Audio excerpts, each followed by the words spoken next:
혼자보다는 함께가 낫다. 대한민국의 결혼 문화를 선도하는 결혼행복 채널 리스트리 TV 이은숙입니다. 결혼행복 채널 리스트리 TV는 비혼, 만혼, 저출산으로 인한 대한민국의 인구 정책에 부응하고자 사회의 지도자들의 결혼 인터뷰를 통해서 선남 선녀들의 결혼을 장려하고 젊은이들에게 희망의 메시지를 전달해주는 프로그램입니다. 오늘은 정말 귀하고 대단한 분을 모셨습니다. 25년 동안 기업인으로서 출산 장려 운동에 매진하시며 2018년 유네스코 올해의 인물에 선정된 주식회사 프라젠트라 회장이자 현재 사단법인 한국출산장려협회 국제통상학 박사 박희준 이사장님을 모셨습니다.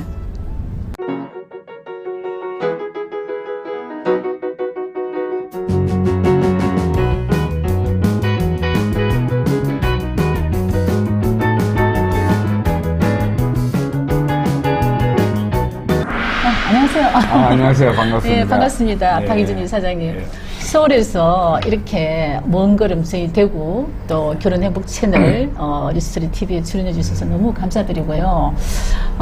이사장님 그 고향이 대구 경북이시죠? 네, 그렇습니다. 네. 그래서 이번에 그 출간하신 책의 서두에 보니까 경북 칠곡에서 구미 금우산을 바라보면서 그 미국의 나다니엘 호선 그 작가의 단편 소설 큰바의 얼굴을 연상하면서 네, 어릴 때 꿈을 키웠다는 얘기를 그 내용을 보고 같은 고향 사람으로서 저도 굉장히 가슴이 뛰고 공감이 갔습니다.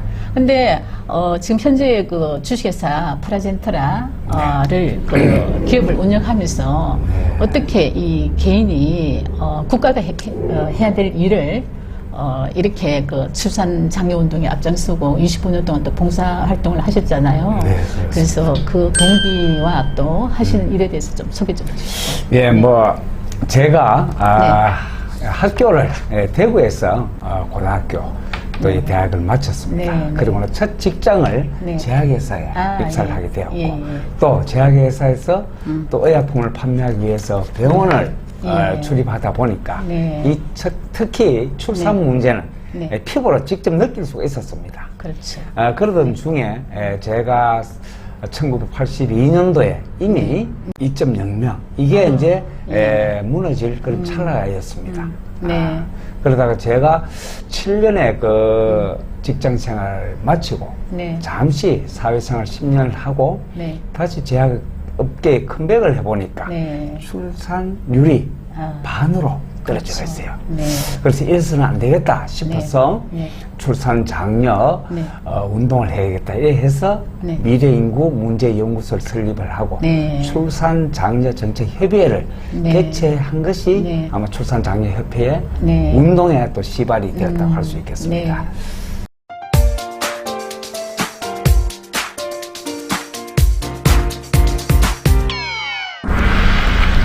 네, 이사장님, 그 원래 그 책을 출간하셨죠? 네, 그렇습니다. 예, 그 출산 장려 성공 시크릿이라고, 예, 제가 오늘 책을 갖고 나왔습니다.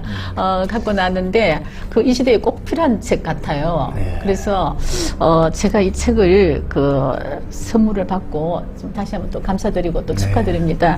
예, 책 첫 페이지에 출산 장려는 제2의 구국운동이자 대한민국의 밝은 미래입니다가 가장 눈에 들었어요. 네, 그래서 그렇습니다. 이 책에 대한 소개 좀 부탁드릴까요? 예, 그래 하겠습니다. 이 책은 제가 1997년도에 네. 출연돼 처음으로 출산 운동을 하기 위해서 제가 국회 네. 의원회를 찾아다니면서 국회의원들 만났습니다. 네. 만나서 국회의원들한테도 네. 저출산 문제를 극복할 수 있는 네. 그 법안을 마련하고 발의를 해달라고 네, 네. 부탁을 드리면서 25년간 원래까지 25년간 했는 건데 네.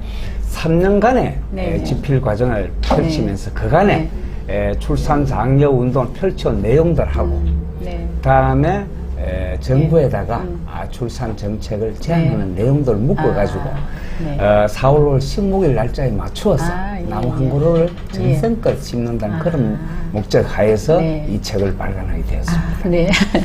그 출산 장려를 위한 그 한국 출산장려협회 네. 예, 사단법인도 지금 이끌고 계시는데 법인 소개 좀 부탁드릴까요? 네, 그렇습니다. 예. 자, 아시다시피 첫 시작은 1997년도에 97년도에 네. 미래 인구 문제 연구 네네. 소에게 예. 한국출산정책협의회를 만들기 시작했습니다. 네. 저출산에 저부들 그 시점이었기 때문에 네. 이건 굉장히 네. 시급하다. 예. 이렇게 해서 이 책을 이제 발간이 됐는데 네. 정부에서도 그간에 저출산 고령화 기본 계획을 네. 발표를 해서 쭉 시행을 해왔습니다만 예. 예산은 충분히 쓰고도 네. 저출산 문제는 극복이 안 되는 그렇죠. 예, 세계에서 네. 가장 학교 예, 출산율이 맞습니다. 낮은 예. 그런 국가가 되었고 예. 또 심지어는 영국의 저 옥스퍼드 대학에서 네네. 데이비드 콜만 박사님께서도 이대로 가다가는 네. 지구상에서 제일 먼저 그럼요. 사라지는 국가 1호가 예, 대한민국이다. 예. 이렇게 예측을 하기도 맞습니다. 했습니다. 예. 그래서 이 책을 한 권의 책에다 묶어서 모든 네. 국민들이 예. 필독으로, 예. 필독서로 예. 읽을 수 있도록 하고 또 정부에서 이걸 벤처마킹해서 또 보도록 하고 또 청소년들에게는 이게 이제 권장 도서로서 권장도서로. 그런 내용을 네. 한번 담아서 네. 집필을 해준 겁니다. 예. 네. 현재 그 세계에서 출산율 최저 국가로 우리가 지금 출산율 0.84잖아요. 네, 그렇습니다. 근데 내년 되면은 또 이게 0.7 이하로 네. 또 하락한다는 정말 슬픈 현실인데 어떻게 보면 지금 국가 비상사태입니다. 그죠? 네, 그렇습니다. 그래서 뭐 앞으로 이대로 가다가는 2100년도에는 인구가 반으로 줄고 그렇습니다. 또 2300년도에는 아까 말씀하셨듯이 네. 지구상에서 사라지는 소멸국가 1호 네, 이런 내용들인데 그러면은 그 정부에서 예산을 40조 이상이나 쏟아붓고도 노력을 하는데도 불구하고 그렇습니다. 이 실효성을 거두지 못하고 있습니다. 그죠? 네. 그러면은 뭐 이사님 생각하시길래 이 원인은 또 무엇인지 그런 또 대책이랄까요? 네. 그렇습니다. 제가 2006년도 이제 제1차 저출산 기본 계획이 발표되면서 현재까지 사용된 예산이 네. 한 150조 이상 이렇게 됐습니다. 참, 그 많은 예산을 들이면서도 왜 출산율이 안 올라갈까? 그렇죠. 심지어는 작년에는 0.84명.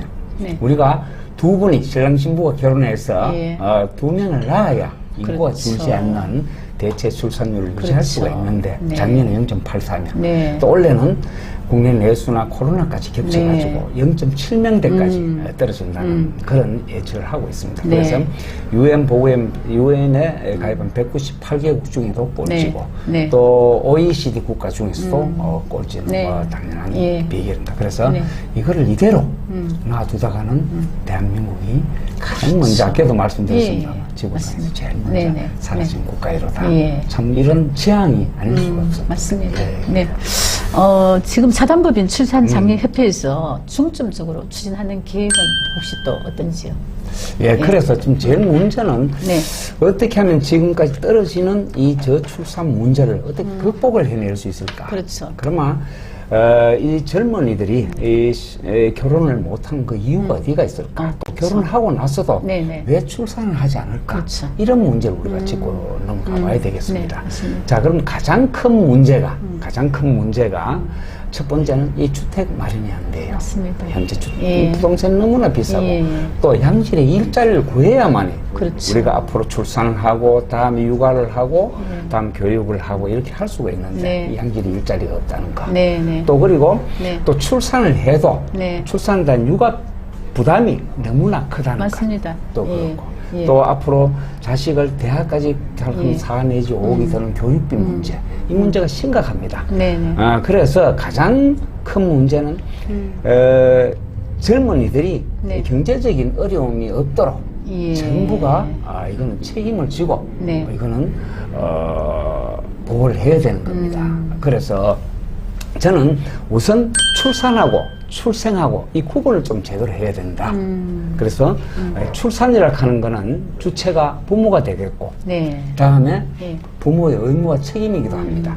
다음 출생은 대상이 주체가 아기가 되겠죠. 그렇죠. 베이비가 되겠습니다. 네. 그러면 아기가 낳고 나면 누가 예. 책임져야 되느냐? 이거 책임은 정부가 됩니다. 정부가, 국가가 되어야 국가가. 되는 겁니다. 네네. 이 구분이 부모와 국가가 후보를 위해서 이거를 네. 대책을 세워나가야 되지. 이거를 전적으로 부모의 책임이다. 네. 이렇게 해서는 이 문제는 근본적으로 풀 수 없는 문제가 되겠어요. 예, 중요한 말씀 얘기하신 것 같아요. 그렇습니다. 이 문제가 상당히 중요하다 보니까 네. 이사님 앞에 말씀하셨는데 제가 다시 한번 또 짚고 넘어가면은 출산율이 가장 그 낮은 원인이 아까 말씀하셨다시피 집값이 폭등하고 그리고 교육비 또 육아비용 그리고 또 일자리 창출 문제 네. 여러 가지 이제 원인들이 있는데 물론 이 그 국민들의 의식이 또 상당히 중요하죠. 네, 어떤 그렇습니다. 문화나 이렇게 변화 이런 거 중요하지만 역시 경제적인 요인이 가장 중요하죠. 네, 그죠? 그렇습니다. 그래서 이 부분에 대해서 좀 더 강력하게 또 의지를 한번 또 말씀을 한다면은 네. 예. 그래서 우리가 예. 과거에 1919년도에 그 3.1 독립운동이 일어났었죠. 그때는 뭐냐 하면 국가의 구성 요소가 우리가 네. 국민, 영토, 주권이 되겠습니다. 그때는 예. 일본한테 빼앗긴 주권을 찾기 위한 독립운동이 구국운동이었다면 네. 지금은 예. 이제 국가 구성 요소 중에서 국민이 없는 국가는 있을 수가 없다. 맞습니다. 그래서 예. 이 출산 문제가 해결되지 않고서는 안 되는 겁니다. 그래서 근본적으로 네. 이 출산율을 높이기 위해서는 국가가 정부와 적극적으로 참여하지 않고서는 이 문제를 네. 풀 수가 없게 예, 되겠습니다. 예. 그래서 저희 이제 출산장려협회에서도 이 문제를 어떻게 하면 될 것이냐 해결 방법을 네. 제가 그 25년을 겪어서 이 책에도 예. 저희가 예. 출산 정책을 도표로서 여기에 나타냈습니다만은 네네. 가장 큰 문제는 우선 경제적인 문제가 해결돼야 되고 또 우리나라는 아시다시피 이 조선 이후에 이게 유교 문화, 이 성리학 문화가 들어와 있는데 갑자기 그 이후에 유럽의 성진 문화가 네. 잘못 도입이 돼서 예. 지금은 이 인식 전환도 굉장히 중요합니다. 이 출산장. 그리고 의식 교육, 예. 개혁은 개혁. 같이 우리가 이끌어 나가야만이 되는 거지. 돈만 있다고 해서 푸는 문제도 아니다. 그래서 인식 전환과 의식 개혁도 같이 네, 네. 해결해 나가야 된다. 이렇게 충분히 공감이 가는 말씀입니다. 그 출산율 정책에 성공한 나라가 네. 아시다시피 프랑스와 헝가리잖아요. 네, 그죠? 그렇습니다. 그러면 저희들도 이러한 시점에서 이러한 그 프랑스와 헝가리 정책을 가감하게 한번 그 벤치마킹 하는 것도 필요한 것 같은데 어떻게 생각하십니까? 네네. 이거 한번 말씀드립니다. 프랑스가 이제 과거에 한 20, 30년 전만 해도 세계에서 저출산 1위 한 프랑스였습니다. 네. 근데 지금은 저출산 1위 하면 대한민국으로 바뀌었어요. 맞습니다. 이게. 그럼 프랑스는 왜 성공을 네. 했느냐? 예. 프랑스는 네. 첫 번째 정책이 잘 뒷받침을 해주겠습니다. 그렇죠. 그러니까 GDP 대비 예. 이 저출산 예산이 네네. 3 내지 5% 굉장합니다. 예. 우리나라는 뭐 1%도 지금 쓰지 네, 못하고 네. 있는데 그게 이제 뒷받침을 해줬고 또 두 번째는 지금 프랑스 같은 경우에는 꼭 결혼식을 안 해도 그렇죠. 안 해도 예. 동거를 해도 우리는 이 맞습니다. 생활 동반자라고 합니다. 예, 예. 지금 국회에 이 생활 동반자법이 지금 표류가 되고 있어요. 네네. 빨리 이게 예, 통과가 됐어. 예. 통과가 돼서 프랑스처럼 동거하는 사람도 사실혼으로 인정이 돼가지고 그러니까 혼외 출생자. 예, 혼외 출생자들도 예. 똑같이 우리가 국가 지원이 네. 이루어질 수 있도록 해야 예, 된다. 예. 그런데 상당히, 우리나라는 예, 그게 예. 사실상 어렵죠. 네. 지금 그렇죠. 그 제가 여담으로 이제 제 친구가 네. 그 80년대 후반에 프랑스에 가서 네. 유학생 부부로 공부를 하면서 아이를 낳았어요. 네. 그 제가 이번에 인터뷰 때문에 친구랑 대화를 많이 했는데 네. 이 친구가 상당히 그 프랑스 정책에 대해서 굉장히 칭찬을 많이 하더라고요. 그러니까 프랑스는 외국인들 걔가 그때 1년 체류자인데도 불구하고 프랑스 사람하고 똑같은 그 국가가 대우를 해줬고 그래서 아이를 셋 낳으면 파격적인 대우를 해줬고 또 실제 그 주변에 이웃에 아랍 사람이 부부가 세탁소를 운영했는데 아이를 5명을 낳았대요.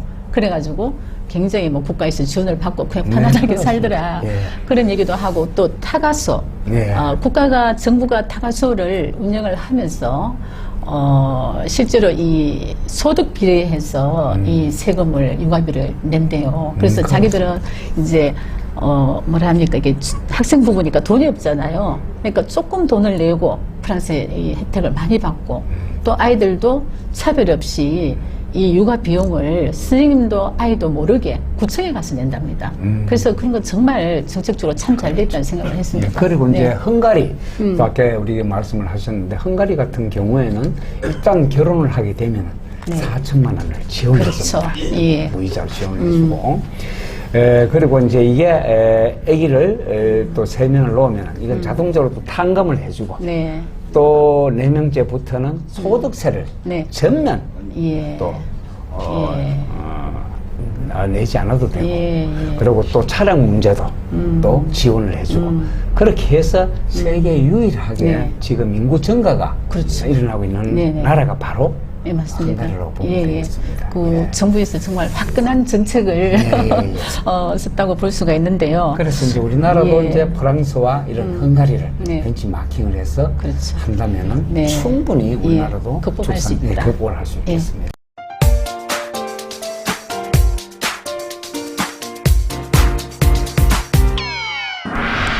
서구의 그 이제 이 출산 정책에 성공한 나라들이 대부분 이민 정책을 잘 수용하고 네, 그렇습니다. 또 이민의 개방화를 실천한 나라들인데 제가 이제 현장에서 일을 하면서 느끼는 건데요.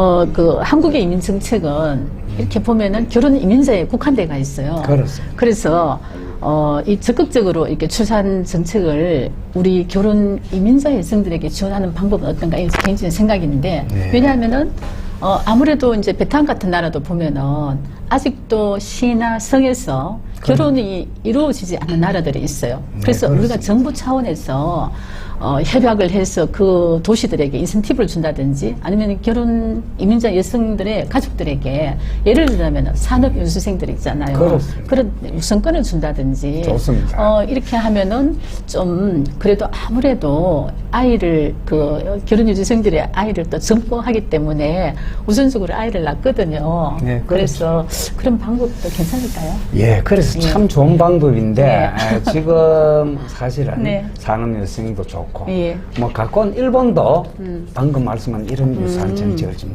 펼치고 있어요. 아. 그래서 우리나라도 빠른 시간 내에 네. 우리 출산 장려하기 위해서는 전담 부처가 우선 저는 아. 신설이 돼야 되지 않겠느냐. 네, 네, 네. 그래서 전담 부처, 예를 들어 뭐 결혼 출산부라든지 아니면 뭐 결혼부라든지 네. 이렇게 만들어서 네. 결혼부 내에 네. 우리가 뭐 이민청을 만들든지 네. 아니면 뭐 이민 담당 부처를 만들어서 이 전적으로 전담 부처에서 이 문제를 네. 또 처리해서 네, 네.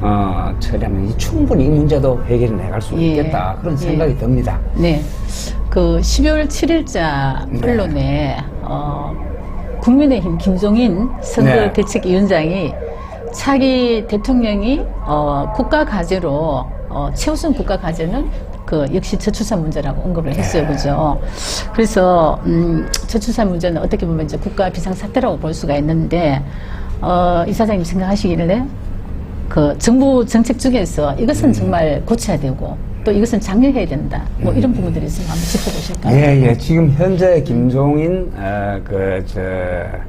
지금 현재는 이제 국민의힘 총괄선대 위원장님 되시는데 이분이 우리 그 2010년도에 네. 우리 출산 장려 창립 기념식 때 창립식 때 이분이 와서 맞아요. 경례사를 하신 저도 분이에요. 봤습니다. 그거 자료를. 그래서 이제 네네. 이분이 특히 그 참 뭐 킹메이커이기도 하지만 네네. 우리나라의 참 비상 대책에 대해서는 예. 저출산 문제도 마찬가지입니다. 예.